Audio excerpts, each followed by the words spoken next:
नमस्कार, मी अक्षय पुन्हा एकदा तुम्हा सर्वांचं एडियन बातमीपत्रात मनपूर्वक स्वागत करतोय। आज दिवसभरात घडलेल्या संपूर्ण घटनांचा आढावा आपल्याला घ्यायचाच आहे, परंतु त्या अगोदर नजर टाकूया आज दिवसभरात घडलेल्या काही महत्त्वाच्या आणि ठळक घडामोडींवरती। छावणी परिसरातील बाल सुधारगृहातून मुलींचं हातात पाईप गज पक्कड घेऊन पलायन, सतर्क दामिनी पथकाकडून पाठलाग करत घेतलंय ताब्यात, न्यायालयासमोर हजर।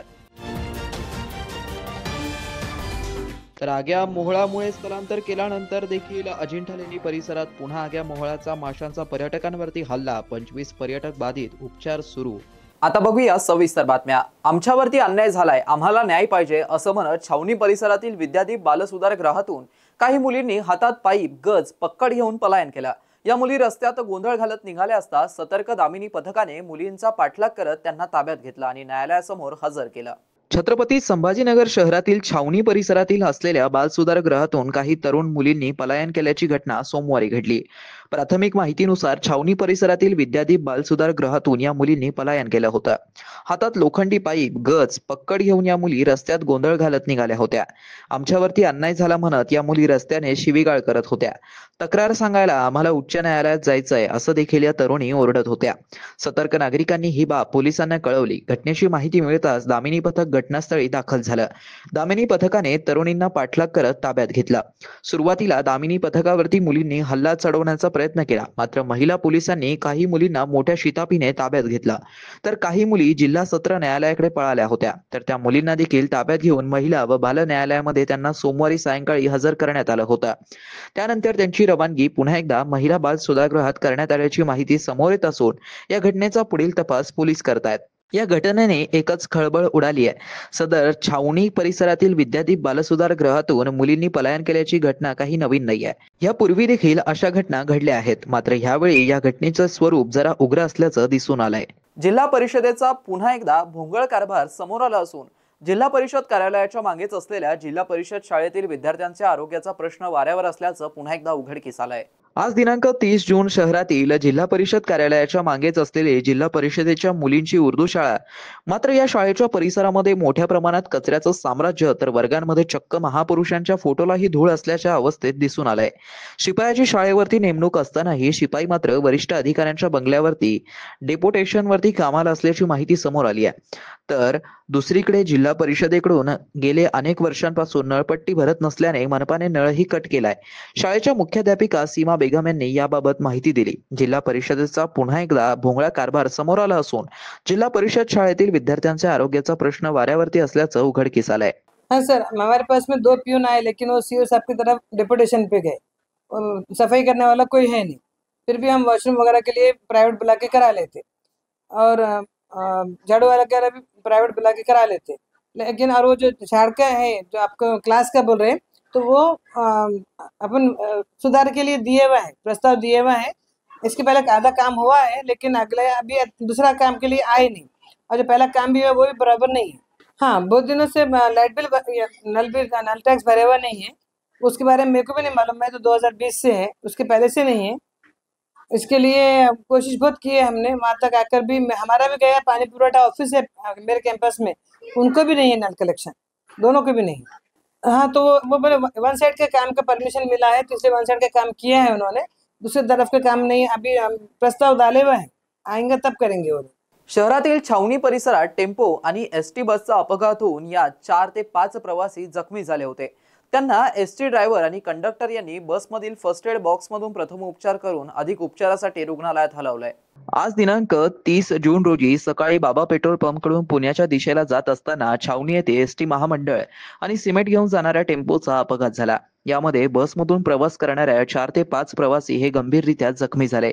त्यांना एसटी ड्रायव्हर आणि कंडक्टर यांनी बसमधील फर्स्ट एड बॉक्समधून प्रथमोपचार करून अधिक उपचारासाठी रुग्णालयात हलवलं. त्यांना शहरातील शासकीय घाटी रुग्णालय येथे उपचारासाठी दाखल करण्यात आलंय. गंभीर बाब म्हणजे बसमध्ये इमर्जन्सी मेडिकल किटमधील औषधही एक्सपायरी डेटची पाहायला मिळाली. यावरून असं लक्षात येतंय की एसटी महामंडळ हे प्रवाशांच्या जीवाशी खेळ असलेलं चित्र पाहायला मिळतंय. गारखेडा परिसरातील हॉटेल राधेमध्ये अवीट मैफिलीमध्ये शाहीर डॉक्टर शेषराव पठाडे यांनी खरोखरच अवीट लोकगीत लावणीचं सादरीकरण करून ज्येष्ठ श्रेष्ठ गायकांसह उपस्थित रसिकांची मने जिंकली. तर लोकरुचीच्या लोकगीतांना पुण्यातील कलावंतांकडून भरभरून प्रतिसाद मिळाला. पुण्याच्या अवीट सांगीतिक ग्रुप तर्फे रविवारी या आगळ्या वेगळ्या मैफिलीचं आयोजन करण्यात आलं होतं.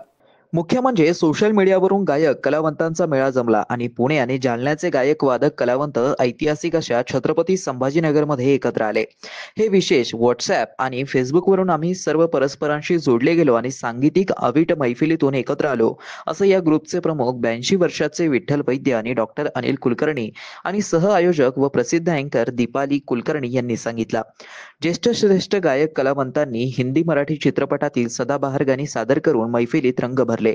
या मैफिलीत छत्रपती संभाजीनगरसह पुणे आणि जालना शहरातील गायकांनी आपली कला प्रदर्शित केली. महानगरांमधील गायक आणि संगीतप्रेमी जनांना एकत्र येता यावं या उद्देशाने गायन मैफिलीचं आयोजन करण्यात आलं होतं. पुण्याचे ज्येष्ठ गायक आणि आयोजक विठ्ठल वैद्य यांच्या सरस्वती वंदनेने मैफिलीस सुरुवात झाली. आषाढी निमित्त पंढरीच्या दिशेने अनेक वारकरी दिंडी घेऊन जात आहेत. या पार्श्वभूमीवरती कानडा राजा पंढरीचा हा अभंग ॲडव्होकेट गौरंग कुलकर्णी यांनी सादर करून टाळ मृदुंगांच्या गजरात सभागृह दणाणून सोडला. मैफिलीत नव्या जुन्या हिंदी आणि मराठी गाण्यांची रेलचेल होती. मंजिले अपनी जगह है हे गीत जालन्याचे जेई कॉलेजचे प्राचार्य डॉक्टर गणेश कुलकर्णी यांनी सादर केलं. ये शाम मस्तानी, ये समा समा है प्यार का, दिल हु हु करे, रिमझिम गिरे सावन, तेरे नैना सावन भादो, तुम्हें याद होगा, कितने भी तू करले सितम आदी एकाहून एक सरस अशी गाणी मैफिलीत सादर झाली. जालन्याचे डॉक्टर विजय गजेंद्र गडकर यांनी हार्मोनिकावरती लाखो हे निगाहो में गीत अप्रतिम सादर केला. तर डॉक्टर शेषराव पठाडे यांनी आधी गणाला रनी आना हो हा शाहीर पठ्ठे बापूराव कुलकर्णी यांचा गण आणि गुरु लोककवी वामनदादा कर्डक यांचा हसावी गादी बाराच्या आधी भांडण मिटवावं, प्रीतीच्या फुला तरी तू मला वेळेला उठवावं हे पती पत्नीतील प्रेमाचा संदेश देणारं लोकप्रिय लोकगीत सादर करून रसिकांची मने जिंकली. जुन्या जाणत्या गायक कलावंतांनी देखील लोकगीतांना भरभरून प्रतिसाद देत डोक्यावर घेतला. डॉक्टर अंजली कुलकर्णी व डॉक्टर अनिल कुलकर्णी यांनी वो जब याद आये सादर केलं. डॉक्टर नितिशा यांच्या दिल हे छोटासा या गीताला सगळ्यांनीच साथ संगत केली. कभी अलविदा ना कहना या गीताने सदाबहार मैफिलीची यशस्वी सांगता झाली. अवीट सांगीतिक मैफल यशस्वी करण्यासाठी डॉक्टर अनिल कुलकर्णी व विठ्ठल वैद्य अथक परिश्रम यांनी घेतले. 82 वर्षाचे विठ्ठल वैद्य यांनी सगळ्या उपस्थितांना उत्स्फूर्तपणे नाचायला लावून मैफिलीमध्ये बहार आणली. सहआयोजक नितीन रणदिवे यांनी ध्वनी व्यवस्था सांभाळत बहुतांश कलावंतांना साथ देत गीतानुरूप नृत्य करून उपस्थितांचं लक्ष वेधून घेतलं. दीपाली कुलकर्णी यांच्या निवेदनाने मैफल रंगतदार झाली. शहरवासियांना एक सुवर्ण संधी. तुम्ही एखादा व्यवसाय करताय का? मग एडीएन वरती जाहिरात करा आणि मिळवा व्यवसायात मोठा फायदा. तर वाट कसली बघत आहात? आताच खाली दिसत असलेल्या नंबरवरती संपर्क साधा. आपल्याला अजूनही काही बातम्यांचा आढावा घ्यायचा आहे, परंतु इथे वेळ झाली आहे एका छोट्याशा ब्रेकची. कुठे जाऊ नका, पाहत रहा एडीएन न्यूज.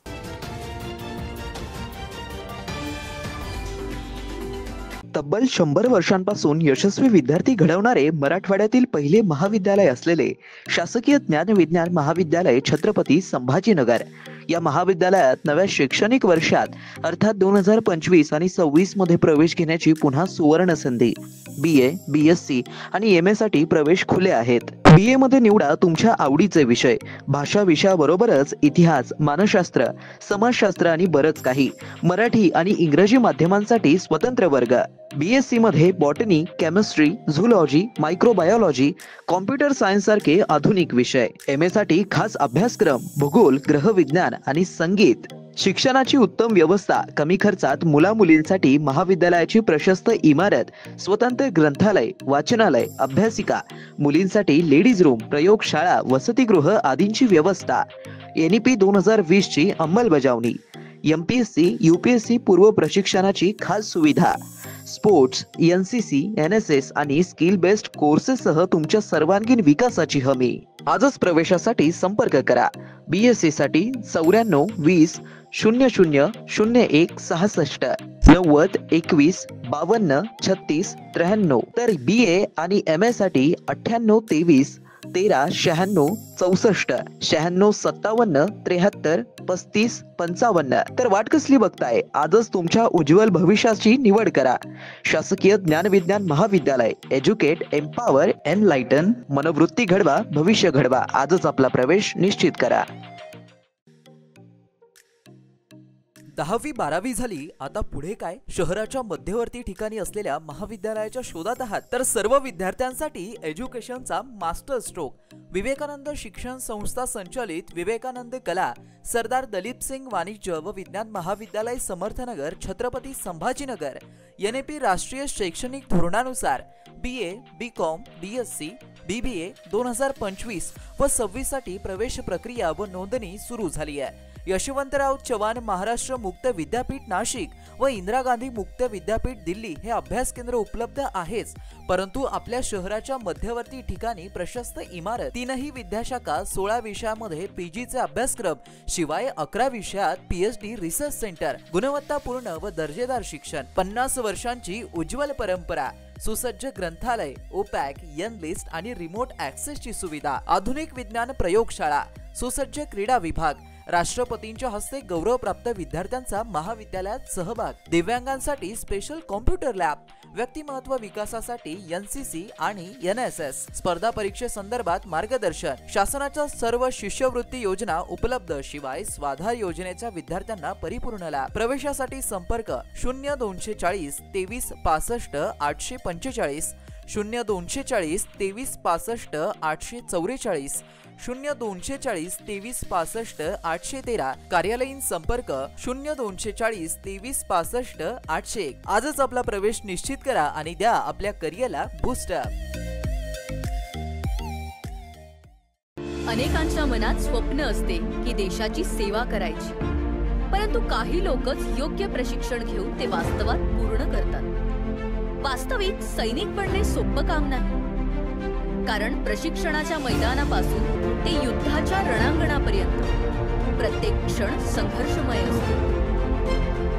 फक्त जो इमानदार, समजूतदार असेल आणि ज्याची इच्छाशक्ती प्रबळ असेल असाच व्यक्ती या क्षेत्रात टिकू शकतो. प्रत्येक वर्षी अनेक परीक्षार्थ्यांना यश प्राप्त होते, ते फक्त आणि फक्त गरुडचे पकॅडमी. पंख आम्ही देतो, उंच भरारी तुम्ही घ्या.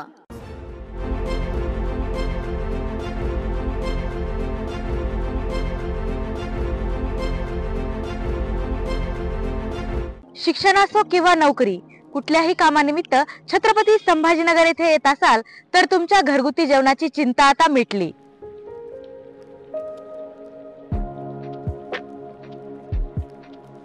नमस्कार, मी पूजा दाता. माझं कॉलेजचं शिक्षण पूर्ण झाल्यावर मी काही वर्ष नोकरी केली, काही वर्ष गृहिणी होते आणि नंतर रुचिरा स्वयंपाकघर सुरू केलं. रुचिरा स्वयंपाकघर सुरू करण्यामागे उद्देश व्यवसाय हा नव्हता, माझी आवड हा महत्त्वाचा उद्देश होता. तो मी स्वतःच्या जागेत 2009 सालापासून खडकेश्वर येथे सुरू केला. तेव्हा अतिशय छोट्या प्रमाणात सुरू झाला होता तो. त्याचं स्वरूप आता खूप मोठं झालंय. आपल्या आजूबाजूला गव्हर्नमेंट ऑफिसेस, शिकणारे विद्यार्थी हे बरेच असल्यामुळे त्यांना त्यांच्या घरासारखं स्वयंपाक जेवण इथे मिळतं, म्हणून बरेच सारे लोक लंच ब्रेकमध्ये येतात. रुचिरा स्वयंपाकघरात कटाक्षाने मी क्वालिटी आणि क्वांटिटी मेंटेन करण्याचा प्रयत्न करते. क्वालिटी अतिशय उत्तम स्वयंपाकाची राहण्यासाठी ताजा भाजीपाला, अतिशय उत्तम सगळा किराणा असा मी तिथे आणत असते आणि त्याचं रूपांतर आजच्या रुचिराच्या यशाकडे झालेलं आहे. आपल्याकडे येणारा वर्ग हा जास्तीत जास्त नोकरदार वर्ग आणि विद्यार्थी आहेत. ते घरापासून दूर असतात. काही लोकांच्या बदल्या होऊन संभाजीनगरला आलेले असतात किंवा शिक्षणानिमित्त आलेले असतात. तर त्यांना आपल्या रुचिरा स्वयंपाकघरात घरच्यासारखं गरम, ताजं आणि चांगल्या चवीचं, घरच्यासारख्या चवीचं जेवण उपलब्ध होतं आणि त्यांच्या लंच ब्रेकमध्ये अर्धा तासात ते जेवून जाऊ शकतात. इतकाच वेळ तिथे लागतो जेवणासाठी. खूप वेटिंग वगैरे करावं लागत नाही. रुचिरा स्वयंपाकघरात काम करणारी लोक सुद्धा आपल्या घरचं काम असल्यासारखं मनापासून व आवडीने करतात. तसंच रुचिरा स्वयंपाकघरात काम करणाऱ्या लोकांना तिथून जे उत्पन्न मिळतं त्यामुळे त्यांच्या आयुष्याचा चांगला भाग तो झालेला आहे आणि ते अतिशय चांगल्या रीतीने आपलं आयुष्य जगतात. त्यामुळे त्यांना रुचिरा स्वयंपाकघराबद्दल जास्त आत्मीयता वाटते. रुचिरात बनवलेले मसाले 80% असतात आणि 20% बाहेरचे मसाले असतात आणि थोडीशी चव चटकदार होण्याच्या दृष्टीने माझा प्रयत्न असतो, कारण तरुण वर्ग आपल्याकडे जास्त येत असतो. घरगुती जेवणाच्या चवीसाठी एकदा अवश्य भेट द्या रुचिरा स्वयंपाकघर येथे. मस्त मास्क पहना रे तूने. Thank you sir. वो जान बचाने के लिए पहनना पड़ता है ना सर. रेडीमेड है या टेलर मेड है? ऑनलाइन ऑर्डर किया है सर. एक और है ना सर. देना. बहुत मस्त लगे आपको. ये ना सर. सर ना भाई, जान बचाने के लिए बाइक चलाते वक्त सिर्फ खोपड़े पे मास्क पहनेगा तो खोपड़े को कौन बचाएगा? समझ गया सर. हेलमेट ऑनलाइन ऑर्डर कर, वरना हमेशा के लिए ऑफलाइन हो सकता है. Okay sir. ये ले. चल हम ये भी ऑनलाइन भर दे. हेलमेट पहने, ट्रैफिक नियमों का पालन करे, जिंदगी के सफर को सुरक्षित रखे.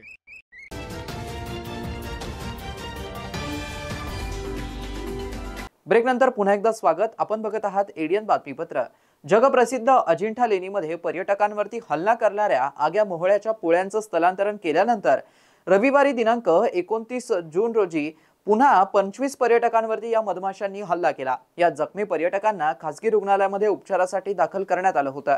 त्यानंतर आग्या मोहळाचा विषय आता पुन्हा एकदा चर्चेत आलाय. मार्च व जून महिन्यात पर्यटकांवरती 3 ते 4 वेळा आग्या मोहळाच्या माशांनी हल्ला चढवला होता. यामध्ये मोठ्या संख्येने पर्यटक जखमी झाले होते. त्यानंतर पुरातत्व व वन विभागाने कारवाई करून 10 जून रोजी लेणी क्रमांक 10 व इतर ठिकाणी असलेले संपूर्ण पोळे हटवले होते. काही ठिकाणी मधमाशांचे छोटे पोळे अजूनही शिल्लक असल्याचं रविवारी पुन्हा एकदा दिसून आलंय. रविवारी दुपारी 3:30 वाजेच्या सुमारास लेणी क्रमांक 25 जवळ या माशा पुन्हा उतरल्या व त्यांनी 25 पर्यटकांवरती हल्ला चढवला. यामुळे पर्यटकांची चांगलीच धावपळ उडाली असून बाजूच्या बंद पडलेल्या बागेतील झाडावरती आग्या मोहळाने हा हल्ला केलेला असावा. लेणी क्रमांक 25 जवळ छोटे पोळे आहेत, ते काढले जाईल अशी माहिती पुरातत्व विभागाचे संवर्धन सहाय्यक मनोज पवार यांच्या वतीने देण्यात आली. तर संपूर्ण लेणीत जंगलात असल्याने येथे मधमाशांचा अधिवास पूर्वश्रमीचा आहे. पर्यटकांसाठी धोकादायक ठरलेले पोळे पूर्णतः काढले आहेत. तरीही माशा परतल्याने त्याकडे लक्ष केंद्रित केलं जाईल. परिसरात अजून कोठे कोठे पोळा आहेत त्याची पाहणी करून त्याचाही स्थलांतरण करण्यात येईल अशी माहिती वनपरिक्षेत्र अधिकारी संतोष दोडके यांनी दिली आहे. सोयगाव खरेदी विक्री संघाच्या निवडणुकीमध्ये आमदार अब्दुल सत्तार यांच्या पॅनलने दणदणीत विजय मिळवलाय. या निवडणुकीमध्ये 17 पैकी 13 जागांवरती आमदार अब्दुल सत्तार यांच्या पॅनलने बाजी मारली आहे. रविवारी रोजी खरेदी विक्री संघाच्या निवडणुकीसाठी मतदान झालंय आणि आज मतमोजणी झाली होती. आमदार अब्दुल सत्तार यांच्या पॅनलने विजय मिळवताच त्यांच्या सिल्लोड आणि सोयगाव कार्यालयासमोर पदाधिकारी आणि कार्यकर्त्यांनी जल्लोष केला. तालुका खरेदी विक्री संघाच्या निवडणुकीत आमदार अब्दुल सत्तार यांच्या पॅनलने निर्विवाद वर्चस्व मिळवल्याने शिवसेना पदाधिकाऱ्यांनी एकमेकास पेढे भरून आनंदोत्सव साजरा केला. फटाक्यांची आतिषबाजी, ढोल ताशे, जय भवानी जय शिवराय, शिवसेना जिंदाबाद, नामदार एकनाथराव शिंदे, आमदार अब्दुल सत्तार आगे बढो, हम तुम्हारे साथ है अशा घोषणेने परिसर दुमदुमून गेला होता. विधानसभेच्या निवडणुकीनंतर सोयगाव येथे तालुका खरेदी विक्री संघाच्या निमित्ताने पहिल्यांदाच निवडणूक पार पडली. या निवडणुकीमध्ये आमदार अब्दुल सत्तार यांच्या पॅनलने बाजी मारल्याने सोयगाव तालुक्यात त्यांचं वर्चस्व कायम दिसून येत आहे. आज आम्हाला आमच्या खरेदी विजय मिळवताना आमदार साहेबांचे आम्ही खूप आभारी आहोत. साहेब काम करताना पुरे कार्यकर्ते घेऊन हा काम जे चिकाटीनं साहेबांना काम केलं मतदारसंघात सोयगाव सिल्लोड तालुक्यामध्ये, खरं मी साहेबाचं काम बोलतं आणि आम्ही सदैव साहेबाची पाठीमागे राहते. मी सांगणार आहे की जिल्हा परिषद पंचायत समिती बी अशाच आणू आम्ही. तालुक्याचे माजी मंत्री आणि आमदार सत्तार साहेब यांच्या नेतृत्वाखाली 17 पैकी 13 जागा या दणदणीत मतांनी त्यांच्या नेतृत्व पॅनलमध्ये निवडून आलेल्या आहेत आणि सिल्लोड आणि सोयगाव तालुक्याचं वर्चस्व एकदा पुन्हा महाराष्ट्राला दाखवून दिलेलं आहे. साहेब सिल्लोड आणि सोयगाव तालुक्यामध्ये एक हाती सत्ता मिळवण्याचं काम आमदार अब्दुल सत्तार यांच्या नेतृत्वाखाली झालेलं आहे. संपूर्ण सिल्लोड आणि सोयगाव साहेबांच्या पाठीमागे खंबीरपणे उभा आहे. कोणाच्याही भूलथापाला बळी न पडता साहेबांच्या पाठीमागे पुन्हा एकजूट समाजाने दाखवून दिलेली आहे. आज दिनांक 30/6/2025 रोजी आदरणीय या सिल्लोड सोयगावचे भाग्यविधाते माजी मंत्री तथा सिल्लोड सोयगावचे आमदार अब्दुल सत्तार साहेब यांच्या मार्गदर्शनाखाली सोयगाव खरेदी विक्री संघाचा जो निकाल लागला, खरं म्हणजे खूप साहेबाच्या आशीर्वादानं प्रयत्नानं अथक कार्यकर्त्यांनी परिश्रम करून मतदारांनी जो कौल दिला, खरोखरच विधानसभेनंतर तो कौल म्हणजे एक खूप मोठा साहेबांचा विजय, कार्यकर्त्यांचा विजय. आणि ह्या विजयामुळं नक्कीच सिल्लोड सोयगाव असेल यांचा आनंद जो द्विगुणित झाला तो खरोखरच वाखाणण्याजोगता आहे. आणि सर्व कार्यकर्ते याच्यानंतर साहेबांच्या मार्गदर्शनाखाली जास्तीत जास्त काम करून भरघोस मेहनत करून साहेबाला नक्कीच याच्यानंतर भरघोस मतांनी विजय मिळवून देतील अशी मी अपेक्षा बाळगतो. देशात 25 जून 1975 रोजी आणीबाणी लागू करण्यात आली होती. या घटनेला 25 जून रोजी 50 वर्ष पूर्ण झालेत. या काळात ज्या नागरिकांनी तुरुंगवास भोगला व भूमिगत राहून कार्य केलं अशा नागरिकांचा इतिहास, छायाचित्र व माहितीच्या स्वरूपात या प्रदर्शनाच्या माध्यमातून पाहायला मिळतोय. या प्रदर्शनाच्या माध्यमातून आणीबाणीतील सर्व घटनाक्रम व इतिहास नागरिकांना विविध वर्तमानपत्रातून आलेल्या बातम्या आणि छायाचित्रांच्या माध्यमातून अनुभवण्यास मिळत आहे, असे प्रतिपादन अपर जिल्हाधिकारी संभाजीराव अडकुणे यांनी केलंय. जिल्हा माहिती कार्यालयाच्या वतीने आणीबाणीच्या कालावधीतील छायाचित्र व माहिती प्रदर्शनाचं आयोजन जिल्हाधिकारी कार्यालयात करण्यात आलंय. या प्रदर्शनाचे फीत कापून अपर जिल्हाधिकारी संभाजीराव अडकुणे यांच्या हस्ते आज उद्घाटन करण्यात आलं. यावेळी सामान्य प्रशासन विभागाच्या उपजिल्हाधिकारी संगीता राठोड, भूसंपादन विभागाचे उपजिल्हाधिकारी एकनाथ बंगाळे, माहिती अधिकारी डॉक्टर मीरा ढास, छायाचित्रकार अनिल परदेशी तसेच अभ्यागत नागरिकांची उपस्थिती होती. आपला देश हा लोकशाही पुरस्कृत देश आहे. 1975 ला देशात आणीबाणी लागली. यावेळी अनेक नागरिकांना तुरुंगवास भोगावा लागला. लोकशाहीचं महत्त्व अधोरेखित राखण्यासाठी त्यांनी प्रयत्न केलेत. अनेकांनी भूमिगत राहून कार्य केलेत. या सर्व सहभागी नागरिकांना शासनातर्फे मानधन देण्यात येतं. या आणीबाणीमध्ये सहभाग घेतलेल्या व्यक्तीप्रती अपर जिल्हाधिकारी संभाजीराव अडकुणे यांनी कृतज्ञता व्यक्त केली. मराठवाड्यासारख्या दैनिकातून आणीबाणी संदर्भातील असलेल्या विविध घटनांचा वृत्तांत व त्या आठवणी या प्रदर्शनाच्या माध्यमातून जागृत होत आहेत, असं त्यांनी सांगितलं. जिल्हाधिकारी कार्यालयात या प्रवेशद्वाराजवळच हे प्रदर्शन सर्वांसाठी खुलं असून नागरिकांनी या प्रदर्शनास भेट द्यावी असं आवाहन जिल्हा माहिती कार्यालयाच्या वतीने करण्यात आलंय. शेवटी पुन्हा एकदा नजर टाकूया आज दिवसभरात घडलेल्या काही महत्त्वाच्या आणि ठळक घडामोडींवरती. छावणी परिसरातील बाल सुधारगृहातून मुलींचं हातात पाईप, गज, पक्कड घेऊन पलायन. सतर्क दामिनी पथकाकडून पाठलाग करत घेतलंय ताब्यात, न्यायालयासमोर हजर. तर आग्या मोहळामुळे स्थलांतर केल्यानंतर देखील अजिंठा लेणी परिसरात पुन्हा आग्या मोहळाचा माशांचा पर्यटकांवरती हल्ला. 25 पर्यटक बाधित, उपचार सुरू. आणि याबरोबरच हे बातमीपत्र इथेच संपलं. पुन्हा भेटूया पुढील बातमीपत्रात. तोपर्यंत पाहत रहा आपल्या हक्काचं बातमीपत्र ADN न्यूज.